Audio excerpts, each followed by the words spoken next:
School होता, एकही fake होती नाही. ओरिजिनल. म्हणजे एवढे शिकले बाबासाहेब आंबेडकर. पण बाबासाहेब विदेशात जाऊन त्यांनी शिक्षण घेतलं. कोणामुळे शक्य झालं? माता रमाईमुळे. कोणामुळे? माता रमाई.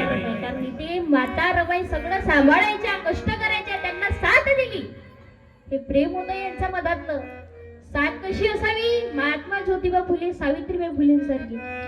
त्यांना मूल नव्हतं. तेव्हा सावित्रीबाई फुले म्हणतात की ज्योतिबा तुम्ही दुसरं लग्न करा. ज्योतिबा फुले म्हणतात की नाही सावित्री, तू दुसरं लग्न कर, तुलाही सांभाळेल ना तुझ्या पतीलाच देखील सांभाळेल. हे साथ होती त्यांची.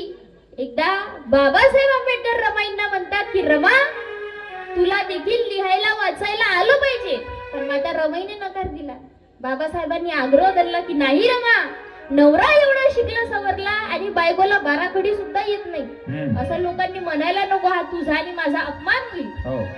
माता रमाईंच्या मनाला भिडली गोष्ट. माता रमाई म्हणतात की साहेब एकदा माझा अपमान झाला तरी चालेल, पण मी तुमचा कधीच अपमान होऊ देणार नाही. मी लिहायला वाचायला तयार आहे, पण माझी एक अट आहे. ती अट अशी की मी शाळेत जाऊन शिकणार नाही, तुम्ही मला घरीच शिकवा. बाबासाहेबांनी त्यांना लिहायला वाचायला शिकवलं.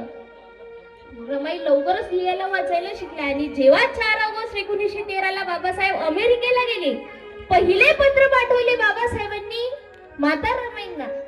माता रमाई ते पत्र वाचून रडतात आणि म्हणतात की जर का मला माझ्या बाबासाहेबांनी लिहायला वाचायला शिकवलंच नसतं तर आज मी हे पत्र वाचू शकली नसते.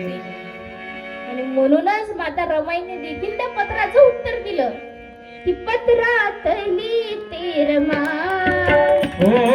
पत्रात लिहिते रमा, माझी चिंता न करता शिका, मी हा परिवार सांभाळते, तुम्ही साहेब स्वतःला जपा, तुम्ही साहेब स्वतःला जपा.